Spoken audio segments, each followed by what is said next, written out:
前几天还口若悬河的郑丽文，被人当着所有人的面一句话就给干沉默了，那场面叫一个尴尬。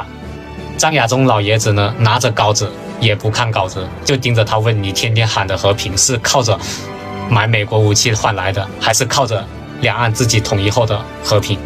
镜头呢，这个时候呢就给到了郑丽文，他就在那里捏着个矿泉水瓶子，瓶子呢都快被他捏变形了，愣是半天憋不出一个字。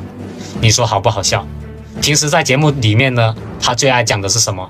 台湾要做亚洲的和平支点，听着多么的高大上。可是呢，只要有人多问一句，这支点的地基是不是一个中国，他立马就给你绕开了什么经贸合作上面去了，典型的装糊涂。